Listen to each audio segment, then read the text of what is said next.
Assalamualaikum warahmatullahi wabarakatuh.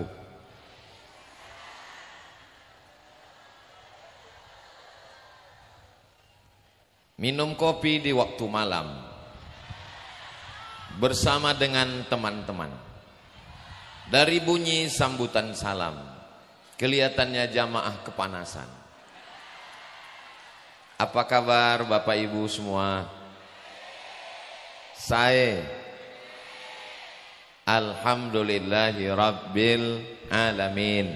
Allahumma sholli ala sayyidina Muhammad wa ala ali sayyidina Muhammad. Semoga kita semua diakui sebagai umat Nabi Muhammad sallallahu alaihi wasallam. Semoga kita semua mendapatkan istiqamah iman dan Islam, dan kita semua mati dalam keadaan husnul khatimah. Amin ya rabbal alamin. Laisa minna, tidak dianggap sebagai umat Nabi Muhammad sallallahu alaihi wasallam man lam yarham saghirana, tidak sayang kepada anak-anak, walam ya'rif syarafa kabirina, tidak hormat kepada yang tua, alim ulama, tokoh masyarakat.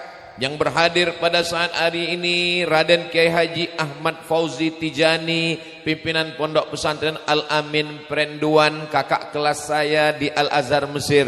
Mudah-mudahan beliau panjang umur, sehat badan, berkah ilmunya untuk kita. Raden Kiai Haji Hasbullah, Raden Kiai Haji Hanan Tibyan, Sayyidi Al-Habib Nuh, Raden Kiai Bakir Hasan, Raden Kiai Haji Faisal Abdul Hamid, Raden Kiai Haji Faik Abdul Ghafur, Raden Kiai Fawaz Abdul Ghafur, Ketua Yayasan Nuza, Kiai Haji Abdul Mujib Suwadi, Mudirul Ma'ahid, Kiai Haji Muhammad Nurul Kamil, Mudirul Madaris, Kiai Haji Muhammad Ali Makki LC, yang tidak disebutkan namanya, yang dari tadi menunggu menanti dengan penuh kesabaran. Hadirin hadirat, muslimin muslimat, solihin solihat, mukminin mukminat yang belum kawin dan belum sunat, semua yang berhadir di bawah tenda maupun yang kena panas terik, semuanya insya Allah dimuliakan Allah subhanahu wa ta'ala. Amin ya rabbal. Tema kita adalah bagaimana hijrah membentuk generasi yang berakhlakul karimah menuju Indonesia emas. Pelajaran pertama yang bisa kita ambil dari hijrah, ada yang mengatakan tahun baru Islam itu dimulai dari sejak lahirnya Nabi. Ada yang mengatakan tahun baru hijrah Islam dimulai dari sejak turunnya ayat Iqra bismi rabbikal ladzi khalaq, khalaqal insana min 'alaqin, iqra wa rabbukal akram alladzi 'allama bil qalami 'allamal insana ma lam ya'lam. Ada yang mengatakan tahun hijrah, tahun Islam dimulai dari sejak meninggalnya Nabi. Tapi kemudian Sayyidina Ali karramallahu wajhah berkata, al-hijratu tufarriqu bainal haqqi wal batil. Hijrah yang memisahkan antara yang hak dengan yang batil. Hijrah yang memisahkan antara yang benar dengan yang salah. Hijrah yang menunjukkan mana orang benar Islam dengan orang munafik. Hijrah yang menunjukkan mana yang betul-betul karena Allah. Pelajaran yang pertama, bahwa Sayyidina Ali, Sayyidina Umar Ibnul Khattab, para kibarus sahabah, semuanya bermusyawarah. Maka kalau kita mau mengambil dari hijrah, kita pun bermusyawarah. Tidak ada orang yang lebih hebat dari Sayyidina wa Maulana Muhammad sallallahu alaihi wasallam. Apa kata Allah? Allah mengatakan kepada Nabi Muhammad, wasyawirhum fil amri, bermusyawarahlah. Pimpinan pondok pesantren, tokoh masyarakat, alim ulama, para habaib, para kiai, saya yakin dan percaya acara kita pada siang hari ini juga adalah hasil dari musyawarah. Untuk mengundang Ustadz Abdul Somad BK, baru kiai, karena sering jalan dengan kiai, lama-lama didoakan kiai, mudah-mudahan diberikan Allah kebaikan dunia dan akhirat insyaallah. Amin ya rabbal alamin. Umar bin Khattab itu luar biasa hebat. Masya Allah, gambar saya besar sekali. Masalaka Umar fajjan qattu, illa salaka syaitanu fajjan ghaira fajjika. Kalau Sayyidina Umar jalan di suatu lembah, jalan di suatu jalan, maka setan akan lewat di jalan yang lain. Kalau Umar bin Khattab lewat di jalan kita ini, maka setan akan mutar di jalan yang lain. Begitulah hebatnya Umar. Tapi Umar bin Khattab tetap musyawarah untuk menetapkan tahun baru Islam bersama para sahabat Nabi. Lalu siapa kita yang tidak mau bermusyawarah? Saya tidak berani petantang petenteng, kurang adab, kurang sopan, kurang santun.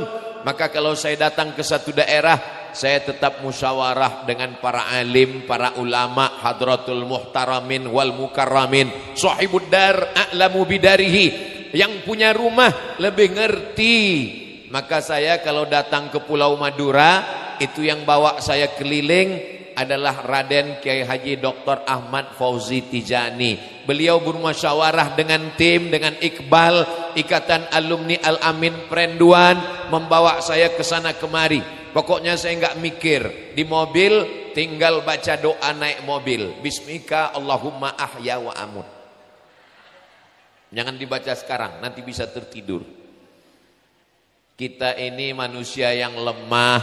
Jangankan pendapat kita, peci kita miring aja kita nggak tahu. Yang ngasih tahu orang lain. Kita ini adalah orang al-insan, manusia. Makanul khata' wal nisyan, tempatnya lupa, silap dan salah. Maka kalau ada orang yang mengatakan saya nggak pernah silap, saya nggak pernah salah, maka saat itu dia sedang khilaf, silap, lupa dan salah. Ustaz Abdul Somad manusia biasa, bisa lupa, bisa salah. Maka saya tadi musyawarah dulu. Ustaz Somad berdiri di depan. Kata saya kalau saya berdiri di depan gak enak membelakangi para kiai. Jadi mau berdiri di mana? Saya mau berdiri di sana. Tahu-tahu mataharinya mulai ke sana. Akhirnya saya pilih jalan tengah. Tidak di sana, tidak di sana. Akhirnya di tengah. Ah, ini kami musyawarah juga. Sampai menetapkan tempat ini pun musyawarah. Lalu bagaimana dengan pulangnya? Ah, ini yang saya bingung, mana jalan pulang nanti. Bapak-bapak dari TNI sudah siap untuk mengawal. Memangnya Pulau Madura ini aman atau tidak aman? Aman. Lalu kenapa Ustaz Somad mesti dikawal TNI Polri, jalan tadi susah? Ini karena jamaahnya kasihan dengan Ustaz Somad. Untuk mengawal Ustaz Somad dari gerakan emak-emak garis keras. Mudah-mudahan ada kaki yang terinjak, ada tangan yang sudah terulur tapi belum sempat disalami, ada hati yang tersinggung. Al-Fakir Abdul Somad manusia biasa, penuh silap salah. Sudikah Bapak Ibu memaafkan saya? Alhamdulillah. Begitu juga dengan alumni Nurul Ulum, cahaya ilmu. Alumni Nurul Ulum, walaupun hafal Quran, walaupun tamat pondok, hebat bahasa Arab, tapi mereka tetap bermusyawarah. Apakah orang Indonesia ini gemar musyawarah? Ya, Pancasila. Sila yang keempat adalah musyawarah. Makhaba man istakhara. Tidak akan sia-sia orang yang mau istikharah. Wa manadima man istasyara. Tidak akan menyesal orang yang mau musyawarah. Ustaz Somad, ya, saya santri Ustadz dulu di pondok, alhamdulillah. Sudah tamat kuliah, alhamdulillah. Sudah kerja, alhamdulillah. Sudah PNS, alhamdulillah. Belum nikah, innalillah. Saya mau musyawarah sama Ustadz, ya. Dulu Ustadz kan ceramah katanya perempuan itu dinikahi karena 4. 5 liha karena hartanya, wali hasabiha karena nasabnya, wali jamaliha karena cantiknya, wali diniha karena agamanya. Saya enggak mau salah ngambil keputusan. Tolong carikan saya jamaah ustadz, santri ustadz yang ada 4-4-nya. Saya bilang kalau ada 4-4-nya ngapa saya kasih ke kamu? Musyawarah. Masalah nikah musyawarah, masalah walimah musyawarah. Apapun keputusan kita musyawarah. Jadi generasi emas yang ke depan adalah musyawarah. Indonesia menganut faham demokrasi, musyawarah. Presiden tidak bisa mengambil keputusan sembarangan. Ada legislatif, DPR RI, ada di sana TNI Polri, ada di sana Jaksa Agung, ada di sana Mahkamah Agung. Ini semua yang mengawal. Tidak ada orang bisa arogansi di negeri ini. Tidak ada bisa orang semena-mena. Begitu juga dengan suami. Suami tetap musyawarah kepada istri. Dia bertanya kepada istrinya, "Oh my darling." Lalu istrinya menjawab, "What can I do for you?" Ada yang ingin saya sampaikan sayang. Kata Ustaz Somad, mesti musyawarah dulu. Apa yang mau disampaikan? Nanti kita lanjutkan setelah yang satu ini. Saudaraku yang dimuliakan Allah Subhanahu wa taala, masalah pendidikan anak musyawarah. Masalah pernikahan musyawarah. Supaya apa? Kalau pendapat orang lain ada salahnya, ada juga benarnya. Pendapat kita benar, mungkin ada salahnya. Maka untuk menutupi segala kekurangan kita memimpin pondok pesantren, warisan dari guru, kiai, maka juga musyawarah. Organisasi sosial kemasyarakatan diputuskan dengan musyawarah. Yang enggak perlu musyawarah itu adalah ngisi kotak infak. Itu enggak perlu musyawarah. Jadi begitu lewat, isi aja langsung. Soalnya banyak juga tadi saya lihat kotaknya lewat, pas ditanya, "Kamu enggak ngisi?" Saya masih musyawarah. Dengan siapa? Dengan setan. Nauzubillah. Kita langsung saja isi. Supaya apa? Karena itulah bekal kita nanti menghadap Allah Subhanahu wa ta'ala. Amin ya rabbal alamin. Yang kedua, apa pelajaran dari hijrah? Mencetak generasi berakhlakul karimah, yang nanti mereka akan menjadi generasi emas. Kita dari pesantren, kita dari Pulau Madura, tapi kita ingin ada kontribusi untuk generasi emas pemimpin Indonesia masa depan. Pertama, pemimpin yang bermusyawarah, tidak arogan, tidak otoriter, tidak kuku besi. Yang kedua adalah dari hijrah, ada yang menemani Nabi di atas Jabal Sur, namanya Abu Bakar Siddiq radhiyallahu an. Ada yang tidur di tempat tidur Nabi, namanya Sayyidina Ali karramallahu wajhah. Ada yang bawa berita naik ke atas, namanya Abdullah bin Abi Bakar. Ada yang bawa makanan, namanya Asma binti Abi Bakar. Ada yang pura-pura bawa kambing di bawah, namanya Amir bin Fuhairah. Ada yang menunjukkan jalan, namanya Abdullah bin Uraiqid. Ini pelajaran yang kedua. Apa pelajaran dari hijrah? Kalau bahasa Maduranya, the right man on the right place. Meletakkan orang yang tepat di tempat yang tepat. Kira-kira siapa yang paling layak menemani Nabi di atas? Abu Bakar Siddiq.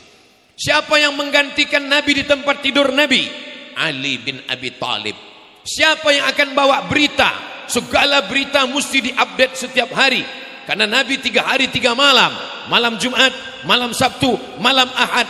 Berita hiruk pikuk mesti dibawa ke atas. Kenapa mesti ada yang bawa berita? Karena waktu itu belum ada www.google.com. Update status penting. Kenapa mesti ada yang bawa makanan? Padahal Nabi punya mukjizat. Kenapa Nabi nggak ngangkat tangan? Allahumma anzil alaina ma'idatan minas sama takulunana idan li awwalina wa akhirina wa ayatan minka. Bukankah Nabi Muhammad sayyidul awwalina wal akhirin, sayyidul anbiya wal mursalin? Allah ingin menunjukkan bahwa perjalanan hijrah ini adalah perjalanan manusiawi. Kenapa mesti ada di bawah yang pura-pura membawa kambing? Dia seperti spionase, spy, mata-mata. Dia memang pura-pura membawa kambing, tapi dia melihat siapa yang musuh akan naik ke atas. Dia adalah Amir bin Fuhairah. Jalannya tidak bisa ditempuh jalan yang biasa. Kalau jalan biasa, jalan normal, nanti ditangkap oleh Abu Jahal dan Abu Lahab. Maka mesti jalan khusus, dan yang tahu jalan khusus itu satu orang, namanya Abdullah bin Uraiqid. Ini generasi emas, tidak bisa tahu faham segala hal. Begitu juga dengan acara kita hari ini. Kelihatannya yang jadi bintangnya, yang tampil di depan, yang waktunya paling banyak adalah Al-Mukarram Ustadz baru saja Kiai Abdul Somad. Tapi yang perannya paling besar belum tentu Abdul Somad. Abdul Somad ceramah sekali di Nurul Ulum, selesai. Tapi ceramah di Nurul Ulum bisa diulang berkali-kali. Dari mana? Karena diupload di internet. Mana kameranya? Kameramen. Saya di mana-mana kameramen, kameranya nggak bergerak. Tapi di Nurul Ulum pakai tiang listrik. Jalan terus kameramen dari tadi ke atas ke bawah. Saya waktu berdiri sholawat tadi, saya khawatir kameranya nyangkut di tiang. Masya Allah, tabarakallah. Mereka bukan kiai, mereka bukan ustadz, tapi jasa mereka merekam hari ini, insya Allah itu akan ditonton oleh orang seluruh dunia. Jangan lupa tonton di channel Nurul Ulum Official. Subscribe, like, share, and comment. Bisa diulang berkali, besok pagi, siang, sore. Iya, tapi ceramah Ustaz Somad kan banyak, ada di sana, ada di sana, ada di sini. Kira-kira yang di Nurul Ulum yang mana? Mudah saja. Lihat, kalau ada pecinya logo Nurul Ulum, itu di Nurul Ulum. Bapak Ibu yang dimuliakan Allah Subhanahu wa taala. Dari tadi ketika membaca nama-nama ini, tidak ada namanya disebut. Dari atas sampai bawah namanya enggak ada disebut. Padahal perannya luar biasa. Siapa mereka? Berikut ini mari kita dengarkan kata sambutan dari pemasang tenda. Enggak ada. Tapi peran mereka luar biasa. Dan mereka memang tidak ingin tampil ke depan. Mereka cukup di belakang layar. Maka perhatikan, di belakang layar ini banyak sekali manusia. Saudaraku yang dimuliakan Allah Subhanahu wa taala, yang hijrah Sayyidina wa Maulana Muhammad sallallahu alaihi wasallam, yang menemani Al-Khalifatul Awwal Sayyidina Abu Bakar Siddiq. Tapi perjalanan itu ada orang-orang yang berperan. Maka kalau menjadi pemimpin masa depan, mengambil dari hijrah, tempatkan orang yang tepat, bukan karena keluarga. Justru keluarga perannya paling berat. Siapa keluarga Nabi yang paling dekat? Sayyidina Ali. Apa peran Sayyidina Ali?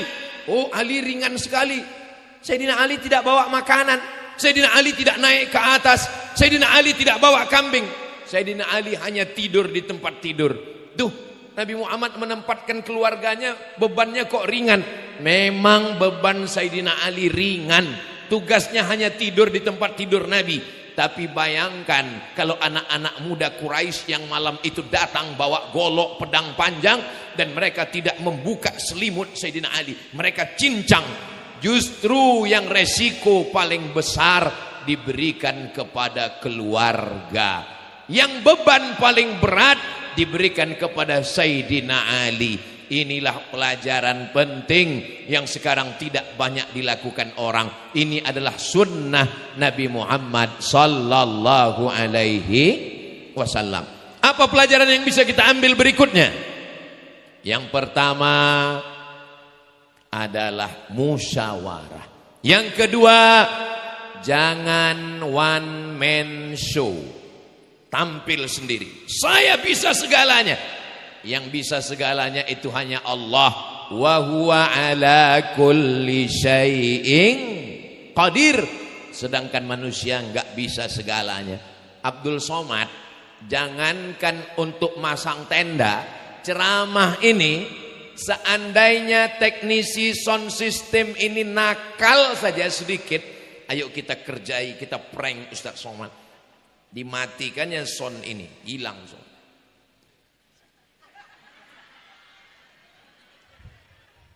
Untungnya mereka orang baik-baik semua. Saudaraku yang dimuliakan Allah Subhanahu wa taala, jadi jangan sepelekan orang lain, jangan meremehkan orang lain. Tanpa mereka kita bukan apa-apa dan bukan siapa-siapa. Nasi yang kita makan tadi, Allahumma barik lana fima razaqtana wa qina azabannar. Kita sudah berutang kepada orang yang nanam padi, kita berutang pada orang yang mengusahakan air irigasi, kita sudah berutang pada orang yang bawa padi ke tempat ngupas kulit padi, kita sudah berutang. Kok tiba-tiba Ustadz ingat padi? Soalnya saya lihat depan ini sepertinya tempat nanam padi. Bukan Pak Ustadz, tembakau, terserah apapun dia, kita sudah berutang banyak kepada orang lain.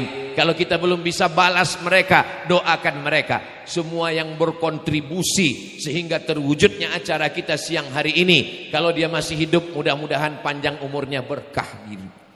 Kalau dia sudah meninggal dunia, mudah-mudahan lapang kuburnya, diselamatkan Allah dari azab kubur insya Allah. Keluarganya sakinah, mawaddah, warahmah. Semua yang sudah bersusah payah, tetes peluh keringat air mata, mempersiapkan acara ini 2 bulan, tidurnya tidak lelap, makannya tidak kenyang.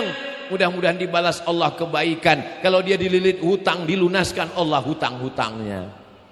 Tuh banyak juga yang punya hutang. Saudaraku yang dimuliakan Allah Subhanahu wa taala. Pelajaran yang ketiga, ketika Nabi Muhammad sallallahu alaihi wasallam akan masuk ke dalam Jabal Nur. Jabal Nur itu kan turunnya wahyu Iqra bismi rabbikal ladzi khalaq, Ustaz. Betul. Hijrah adalah Jabal Thur.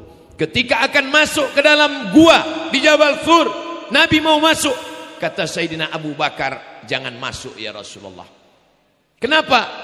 Boleh jadi di dalam gua ini ada singa yang sedang lapar, boleh jadi di dalam ada ular yang siap melilit, boleh jadi di dalam ada binatang berbisa. Kalau saya yang mati, yang sedih hanya anak istri saya saja. Tapi kalau engkau yang meninggal ya Rasulullah, risalah Islam tidak akan sampai ke Pulau Madura, ke Pulau Jawa, ke Pulau Sumatera. Wa ma arsalnaka illa rahmatan lil alamin. Risalah Islam untuk semesta alam. Maka Abu Bakar Siddiq yang masuk ke dalam. Apa pelajaran dari sini? Pengorbanan. Generasi Islam, generasi emas, pemimpin masa depan mesti siap berkorban. Korban apa? Korban harta. Itu yang memasukkan uang ke kotak-kotak tadi, korban harta. Bapak Ibu yang lupa bawa dompet, enggak apa-apa, karena kotaknya besar, bisa diisi dengan gelang, cincin, kartu ATM, dompet beserta isinya sekalian. Saya belum siap korban harta, korban perasaan. Saudara-saudara saya yang berdiri di jalan, kalian tidak dapat tenda, kalian tidak duduk di atas karpet. Ustadz Somad disediakan tempat duduk permadani, karpet dengan bunga-bunga yang cantik dan indah. Tapi kalian di sana, saudaraku, jangan berkecil hati. Walaupun kalian tidak ada kipas angin, walaupun kalian tidak pakai tenda, boleh jadi kalian lebih dulu masuk surga dari Abdul Somad. Jangan diaminkan. Kalaupun diaminkan, jaga juga perasaan saya. Saudara yang dimuliakan Allah Subhanahu wa taala, innallaha la yanzuru ila ajsamikum. Allah tidak melihat bentuk tubuh kamu. Kalau yang dilihat Allah bentuk tubuh, maka yang diperhatikan hanya berotot. Saya mungkin tidak dilihat. Wala yanzuru ila suwarikum. Allah tidak melihat rupa kamu. Kalau yang dilihat rupa yang putih, yang mancung, mungkin Allah tidak melihat saya. Kenapa? Karena saya hitam manis. Walakin yanzuru ila qulubikum. Tapi yang dilihat Allah adalah hati kamu, perasaan kamu. Berapa banyak orang yang berkorban, yang hari ini mau lewat tapi jalan ditutup, yang hari ini warungnya dipakai, yang hari ini alhamdulillah semuanya. Saudara kita supir ambulan dari pagi tadi mulai menanti. Syarat mau naik mobil ambulan itu gratis, syaratnya 2, sakit mati.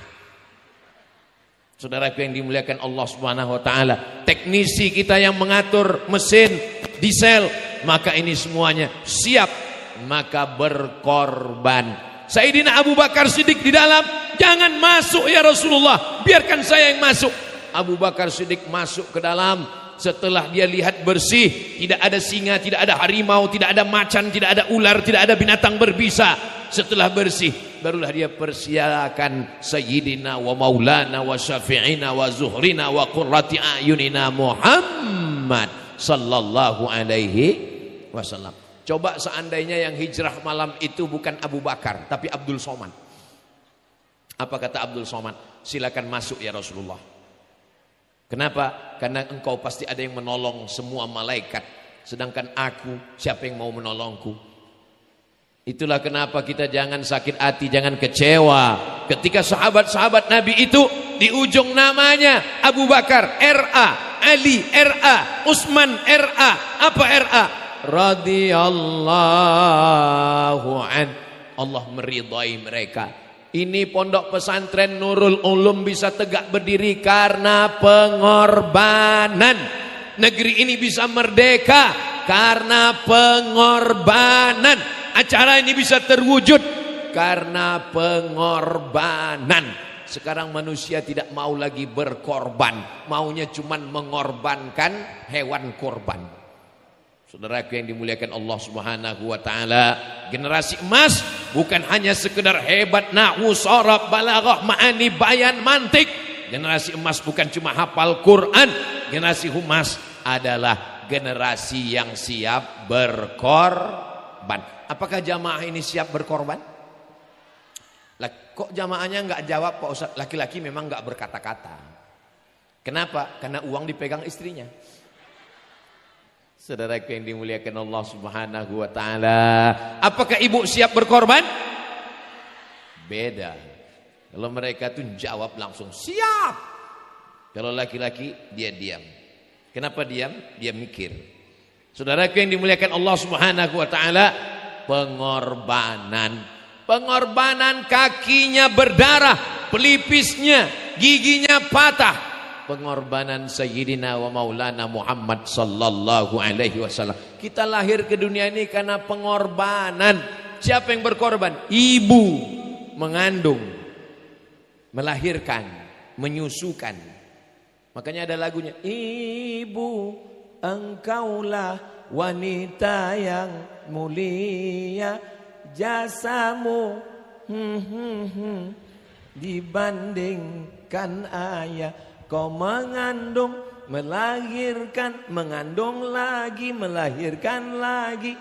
Pengorbanan yang luar biasa. Mudah-mudahan pengorbanan ibu ini bisa kita balas. Pengorbanan kiai yang sekarang sudah pada generasi yang ketiga terus berkorban. Insya Allah Nurul Ulum tetap ada sebagai benteng Ahlussunnah sampai hari kiamat insya Allah. Coba lihat pengorbanan kiai. Ketika mereka punya anak, anaknya melanjutkan, cucunya tidak egois, dikirim ke Al-Amin Perenduan Kiai Mujib. 7 tahun, 6 tahun belajar, 1 tahun pengabdian, pulang. Dan hari ini kita bersilaturahim. Dan ternyata mereka tidak hanya sekedar belajar, tapi anak mereka.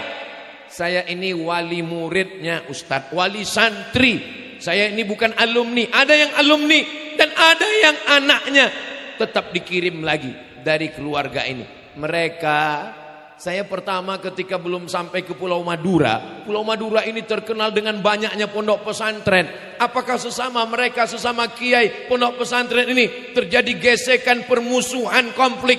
Setiap saya hadir ke tablik akbar selalu disebutkan yang terhormat Hadratul Muhtaramin wal Mukarramin Raden Kiai Fulan pimpinan pondok pesantren, Raden Kiai Fulan pimpinan pondok pesantren, Kiai Haji Fulan pimpinan pondok pesantren. Mereka tetap hadir berkumpul bersama momen-momen haul Maulid Nabi, Isra Mi'raj, Nuzul Quran, tahun baru Hijrah, tetap bersama. Wa ta'awanu 'alal birri wat taqwa wa la ta'awanu 'alal itsmi wal udwan. Pengorbanan. Dengan pengorbanan inilah insya Allah Indonesia akan bangkit di masa akan datang insya Allah. Takbir. Ustaz Somad kalau takbir itu berarti dia sudah ceramah 40 menit. Itu salah satu kode. Kenapa Ustaz takbir? Untuk ngetes. Kalau takbir suaranya kuat seperti tadi, itu bisa bertahan kira-kira ya sampai asar lah. Tapi kalau pas diajak takbir, Allahu Akbar. Itu maksudnya terserahlah Pak Ustaz, mau berhenti pun gak apa-apa. Saudaraku yang dimuliakan Allah Subhanahu wa taala. Yang pertama, istikharah, musyawarah. Yang kedua, tempatkan orang yang tepat, jangan sampai salah tempat. Yang ketiga, pengorbanan. Yang keempat, apa dia? Ketika Nabi Muhammad sallallahu alaihi wasallam sampai, berapa lama perjalanannya? 8 hari 8 malam. Berangkat hari Ahad malam Senin, Selasa, Rabu, Kamis, Jumat, Sabtu, Ahad, Senin. 8 hari 8 malam naik unta. Kita sekarang haji, umrah. Mudah-mudahan kita diberikan berkah bisa haji ke Baitullah. Umrah, insya Allah umrah akbar bersama Ustadz Abdul Somad, bersama Travel Permata, Mutiara Alpen. Alpen itu Al-Amin Perenduan. Nanti pada akhir bulan Agustus, ongkos tanggung masing-masing. Labbaik Allahumma labbaik, labbaik la syarika laka labbaik, innal hamda wan ni'mata lak wal mulka la syarika lak. Naik mobil pakai AC. Dulu 6 jam, 7 jam. Enggak Pak Ustadz, dulu kami waktu umroh dari Makkah ke Madinah itu 10 jam. Supirnya nyasar. Sekarang naik kereta api. Sampai lupa mikot. Saudaraku yang dimuliakan Allah Subhanahu wa taala. Mereka dulu 8 hari 8 malam lewat di tempat pengembalaan kambing. Persiapan minum habis, datang. Tradisi orang kafir musyrik jahiliyah, walaupun mereka kafir, walaupun mereka, kalau Tuhan pergi ke Mekah jangan lupa bawa rendang. Hari ini saya ceramah, tiba-tiba melihat balon terbang. Hilang konsentrasi saya. Ketika mereka melewati tempat balon terbang, tempat pengembalaan kambing, walaupun mereka kafir musyrik jahiliyah, tapi mereka tetap dermawan. Ada tradisi mereka, boleh minta. Lalu kemudian Nabi bersama Sayyidina Abu Bakar Siddiq mampir. Boleh kami minta air susu kambing? Kata mereka, musim kemarau, panas terik, rumput-rumput mati, kambing-kambing kurus. Tapi kalau mau coba silakan coba. Akhirnya Sayyidina Abu Bakar, Nabi meletakkan tangannya, tiba-tiba ketika diperas susu kambing dapat 1 gelas. Lalu kemudian gelas itu bawahnya diusap oleh Sayyidina Abu Bakar. Sayyidina Abu Bakar tidak mau pasir yang ada di bawah gelas jatuh mengotori pakaian Nabi. Lalu bagian bawah gelas itu disapu, diusap oleh Sayyidina Abu Bakar. Lalu kemudian diberikan kepada Sayyidina wa Maulana Muhammad sallallahu alaihi wasallam. Apa kata Abu Bakar Siddiq? Fasyariban nabiyyu hatta irtawaitu. Fasyariban nabiyyu, Nabi minum, hatta irtawaitu, sampai hausku hilang. Saya ketika membaca ini kelihatannya kitabnya salah cetak ini. Kenapa? Fasyariban nabiyyu, fa'ilnya Nabi, yang minum itu Nabi. Hatta irtawaitu, sampai hausku hilang. Loh, yang minum Nabi, kok haus Abu Bakar bisa hilang? Saya dengan Kiai Dr. Ahmad Fauzi Tijani, beliau angkatan 96 di Mesir, saya 98. Saya sudah mengenal beliau dari dulu sampai hari ini. Setiap ke Pulau Madura saya terus berjalan dengan beliau. Tapi ngelihat beliau minum, saya makin haus. Saya belum sampai pada level bisa merasakan perasaan orang lain. Ini bukan sekedar simpati, ini lebih daripada simpati. Apa dia? Empati. Empati itu apa? Bisa merasakan perasaan orang lain. Makanya saya ceramah nggak pernah panjang-panjang. Kenapa? Karena saya bisa merasakan perasaan jamaah. Jamaah itu tertulis di keningnya, kapan berakhir penderitaan ini. Itu di tempat lain. Kalau di Pulau Madura mereka memang orangnya ngaji. Sudah terbiasa maulid, maulidan, barzanjian, simtud durar, diaul lami, semuanya. Mudah-mudahan ngaji ini terus dijaga sampai dunia ini berakhir insyaallah. Amin. Saudaraku yang dimuliakan Allah, apa pelajaran yang keempat? Perjalanan keempat adalah merasakan perasaan orang lain. Kita dulu kan satu sekolah, iya. Kita satu pondok, iya. Kita satu kampus, iya. Saya sudah nikah, punya anak 2. Kamu kok belum nikah? Melihat kamu menikah, saya rasanya sudah menikah. Itu enggak betul. Saudara yang dimuliakan Allah Subhanahu wa taala, bagaimana kita bisa ada perasaan la yu'minu ahadukum, kamu belum beriman sampai kapan? Hatta yuhibba li akhih, sampai engkau sayang kepada saudaramu ma yuhibbu li nafsih, sama seperti sayang pada diri sendiri. Tidak dikatakan beriman. Iman bukan hanya diukur berapa kali ke Baitullah. Iman bukan diukur berapa kali hatam Quran. Iman tidak diukur hanya tahajud malam. Iman diukur bagaimana kita merasakan perasaan orang lain. Kalau orang lain miskin, susah, anaknya nggak bisa sekolah, maka kita pikirkan bangun pondok pesantren, biaya tidak terlalu mahal, sehingga anak yatim, fakir miskin, janda-janda, yang tua-tua bisa terayomi, terlindungi, terbantu. Wa anfiqu, berinfaklah min thayyibat, yang baik-baik saja. Tidak memakai perhiasan, ekonomi sedang sulit, sedang susah, sedang payah. Tiba-tiba kondangan pengajian pakai cincin 4. Mau tanya ya Bu? Iya. Tempat pengajian nanti Nurul Ulum itu di mana ya? Saudara yang dimuliakan Allah, jaga perasaan orang lain. Tidak semua orang senang melihat nikmat yang ada pada diri kita. Ketika kita bercerita ke orang lain, pulang kampung, Idul Fitri, pulang kampung, menunjukkan sudah sukses di kota, pulang tanpa memikirkan perasaan orang lain, bawa mobil baru, kacanya nggak dibuka, klakson, dari klaksonnya sudah ketahuan, kredit. Saudara yang dimuliakan Allah Subhanahu wa taala, klakson itu bunyinya ada 2, satu kredit, satu lagi rental. Tidak semua orang bisa. Ustaz Somad ngomong begitu. Itu Ustaz Somad pakai mobil baru, bukan mobil saya. Mobil Kiai. Saudara yang dimuliakan Allah Subhanahu wa taala, inilah pentingnya menjaga perasaan orang lain. Sayyidina Abu Bakar sudah sampai pada level bisa merasa segar dengan nikmat yang ada pada saudaranya. Kita sekarang ngelihat teman punya rumah baru, langsung masuk ICU.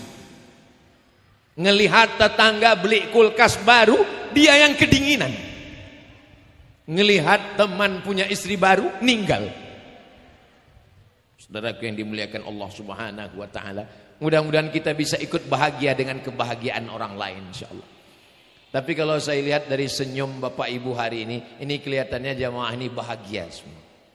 Kenapa? Karena senyumnya bisa lepas dan merekah. Orang kalau nggak bahagia, susah kita. Mau dipancing pakai pantun, pakai apapun nggak bisa. Senyumnya tertahan.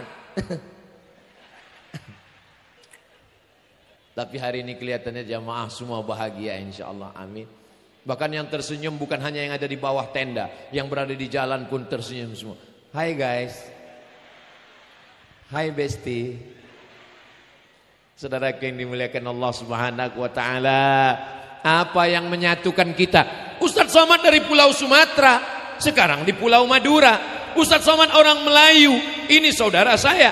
Kita diikat dengan 2 ikatan. Ikatan yang pertama, asyhadu alla ilaha illallah wa asyhadu anna Muhammadan Rasulullah. Ikatan yang kedua, Negara Kesatuan Republik Indonesia, Pancasila dan Undang-Undang Dasar 1945. Siap jaga Indonesia? Siap jaga Pulau Madura? Takbir. Saudaraku yang dimuliakan Allah, takbir itu untuk apa? Untuk mengusir setan yang ganggu teman sebelah yang ngantuk. Oke, kalau ada yang ngantuk, Allahu Akbar. Saudaraku yang dimuliakan Allah Subhanahu wa taala. Lalu kemudian Nabi pun sampailah ke kota Al-Madinah Al-Munawwarah. Tala'al badru alaina min saniyatil wada' wajaba syukru alaina mada'a lillahi da'. Saya terus terang waktu sholawat tadi pas berdiri, saya heran. Kok grup hadrohnya nggak ada tapi suaranya ada. Ini jangan-jangan grupnya dari kelompok kalangan jin. Ternyata grup hadrohnya canggih. Ada alatnya 1 orang saja. Tapi bunyinya bisa seperti 100 orang. Luar biasa. Pokoknya kalau tablik yang ragu-ragu tepuk tangan, kita semangatkan semua. Apa nama grup hadrohnya? Iya, pokoknya ujungnya Mustafa. Mustafa itu adalah orang pilihan Sayyidina Muhammad sallallahu alaihi wasallam. Yang mau acara walimah, yang mau acara akikah, yang mau acara nikah, jangan lupa silakan undang Mustafa. Hubungi nomor kontak berikut ini. Nah, masalah royalti nanti kita bahas gitu. Saudara yang dimuliakan Allah Subhanahu wa taala, Nabi Muhammad sallallahu alaihi wasallam disambut dengan tala'al badru alaina. Lalu apa pelajaran yang kelima? Pelajaran yang kelima, membangun peradaban. Kalau peradaban itu hanya gedung yang tinggi menjulang, maka peradaban yang paling hebat adalah peradaban Fir'aun, karena dia membangun piramid. Nabi Muhammad tidak meninggalkan istana. Mana istana Nabi Muhammad? Enggak ada. Nabi Muhammad SAW tidak meninggalkan kursi berbalut emas. Mana kursi Nabi? Enggak ada. Rumahnya itulah kamar kecil yang kita berada di Taman Raudhah, menghadap ke arah kiblat. Sebelah kiri rumah Nabi Muhammad bersama Sayyidatuna Aisyah. Sebesar apa rumah Nabi? Itulah Taman Raudhah, itu dibagi 2. Depannya rumah Nabi, belakangnya ada rumah Sayyidatuna Aisyah bersama Sayyidina Ali, Sayyidina Al-Hasan dan Sayyidina Al-Husain. Betapa kecilnya. Makanya kita ketika sedang ramai mau ziarah ke makam Nabi, sudah mau meleleh air mata, sudah mau dekat makam Nabi, Assalamualaikum ya Rasul. Assalamu. Mau membayangkan rumah Nabi, begitu dekat enggak jadi nangis. Haji. Saudara yang dimuliakan Allah Subhanahu wa taala, membangun peradaban baru. Meninggalkan rumah, meninggalkan tempat kelahiran, meninggalkan keluarga, jauh 8 hari 8 malam. Safir, silakan musafir. Tajid iwadan amman tufariquhu. Kamu akan menemukan pengganti di tempat orang-orang yang kau tinggalkan dengan perpisahan. Perpisahan itu kematian kecil. Berapa banyak teman, saudara, jiran, kerabat, sahabat kita, orang-orang dari Pulau Madura merantau ke Saudi Arabia, merantau ke Semenanjung Malaya, Malaysia, merantau ke Kalimantan. Tapi begitu mereka sukses, mereka tetap kembali membangun rumah yang megah, membuka kebun, membangun pondok pesantren. Mereka membangun peradaban baru. Kalau kau kaya, bukan dengan mobilmu yang mewah. Kalau kau kaya, bangunlah masjid, bangunlah di tempat tinggal, bangunlah pondok pesantren, bantu santri-santri. Saya mau tidak hanya sekedar tablik akbar bubar selesai. Saya mau setelah tablik akbar pengajian, donatur-donatur yang ada di perantauan tahu, lalu kemudian mereka pulang, mereka bertanya, mana kelas yang kurang, mana asrama, mana toilet, mana kamar mandi. Saya dengar kemarin ceramah Ustaz Somad, jangan hanya sekedar membangun di luar, tapi bangun kampung halaman. Saya mau membangun, mana asrama, mana kelas, mana toilet. Bapak mau membangun? Enggak, nanya aja. Tolong, karena kita semua akan mati menghadap Allah. Harimau mati meninggalkan belang, gajah mati meninggalkan gading, manusia mati meninggalkan hutang. Saudara yang dimuliakan Allah, betapa kiai-kiai kita, guru-guru kita dulu, mereka sudah meninggalkan pondok pesantren Nurul Ulum. Maka kita jaga, kita pelihara yayasan, pembina, ketua, sekretaris, bendahara, pengurus, pengawas, santri, wali santri bekerja sama. Itulah yang dilakukan Nabi Muhammad di kota Al-Madinah Al-Munawwarah. Tidak Islam semua. Ada Yahudi Bani Nadir, ada Bani Quraizah, ada Yahudi Qainuqa, ada Yahudi Khaybar. Tidak semuanya orang Arab Quraisy. Ada orang Persia. Ada sahabat Nabi yang Persia, ya. Siapa namanya? Salman Al-Farisi. Ada orang Afrika. Siapa namanya? Bilal bin Rabah.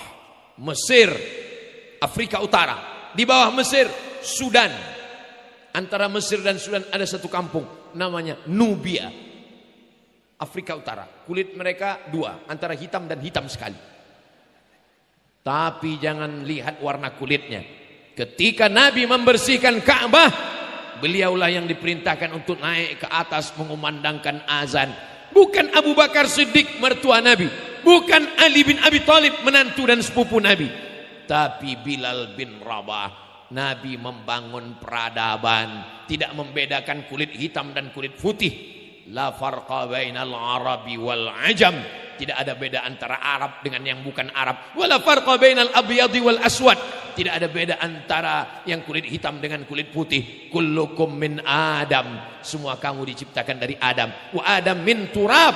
Dan Adam diciptakan dari tanah, akan kembali ke tanah, akan masuk ke lubang tanah. Ini pesan hijrah untuk generasi emas, calon pemimpin masa depan Indonesia insyaallah. Mudah-mudahan pemimpin lahir dari bumi negeri kita ini insyaallah. Amin ya rabbal. Sekarang kalau ada 10 anak perempuan ngelamar jadi sekretaris, yang ini IP-nya 3,5, 3,7, 3,9, IP 4. Ada yang satu IP-nya 2,5. Maka yang lulus yang 2,5. Kenapa? Putih, cantik. Yang lulus bukan karena keilmuannya, bukan karena ilmu manajemennya, bukan karena keuangannya, bukan karena akuntansinya, tapi karena warna kulitnya. Tapi Amerika, negeri kafir, tidak Islam, yang kulit hitam bisa jadi menteri luar negeri, Condoleezza Rice. Yang kulit hitam bisa jadi presiden, Obama. Kita masih lagi melihat antara yang putih dengan yang hitam, antara yang mancung dengan yang pesek.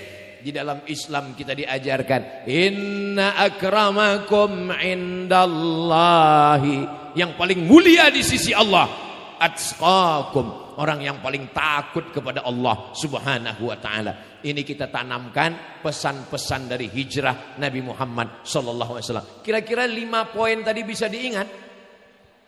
Jangan lupa, tolong catat dengan baik, ingat baik-baik, karena ini akan keluar dalam UAS, ujian akhir semester. Kami nggak nyatat Pak Ustadz, nggak apa-apa, karena ini direkam dan akan bisa ditonton ulang di channel Ustadz Abdul Somad Official. Subscribe, like, share, and comment.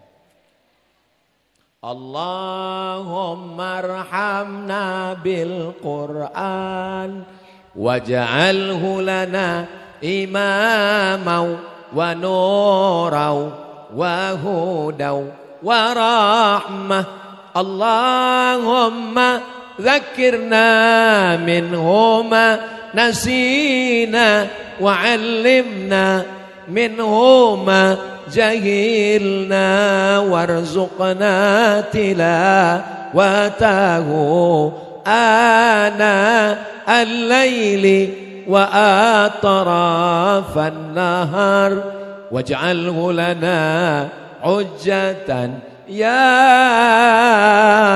rabbal alamin. Kenapa Ustaz Somad tiba-tiba doa Allahumma arhamna bil Quran? Saya lihat ada Quran di atas rumah besar sekali. Bagus. Man salaka tariqan, siapa yang melewati suatu jalan, yaltamisu fihi ilman, di jalan itu dia mendapatkan ilmu, sahalallahu lahu bihi tariqan ilal jannah, mudah-mudahan dibukakan Allah jalannya menuju surga insyaallah. Amin. Siapapun yang lewat di jalan ini dan setiap mereka ngelihat, pasti dia lihat, waduh, saya sudah lama enggak buka Quran. Siapapun yang lewat di sini, tanpa harus ceramah, tanpa harus tabligh akbar, tanpa harus pakai sound system, buatlah gambar arsitektur yang mengingatkan kepada Al-Quran. Mengingatkan Quran kami sudah buat Pak Ustaz, bagus. Lalu apalagi yang belum? Buat tugu yang gambarnya adalah keranda jenazah. Supaya apa? Supaya orang yang bawa mobil, bawa pacar, na'udzubillah, buat maksiat, begitu melihat itu, assalamualaikum ya ahlal kubur, mengingatkan kita pada kematian. Watawasau bil haq, watawasau. Layar posting berita gambar yang ada di Facebook, yang ada di Instagram, Instastory, yang ada di WhatsApp. Ingatkanlah saudara kita tentang Palestina. Anak-anak kita tontonkan video tentang Palestina. Mudah-mudahan Allah menolong saudara kita yang ada di Palestina insyaallah. Amin ya rabbal alamin. Saya walaupun gak ngelihat jam, saya sudah tahu bahwa saya berdiri ini sudah 1 jam. Dari mana? Dari kesemutannya. Tadi saya berdiri jam 10, sekarang sudah jam 11. 1 jam saya berdiri, 5 poin yang saya sampaikan. Momentum hijrah dan mengambil pelajaran untuk generasi berakhlakul karimah menuju pemimpin Indonesia emas di masa akan datang. Mudah-mudahan bermanfaat. Terima kasih segala perhatian. Mohon maaf segala kesilapan dan kekhilafan. Saya tutup dengan pantun penutup. Menangkap puyuh di Bukit Selasih. Thank you dan terima kasih. Wassalamualaikum warahmatullahi wabarakatuh.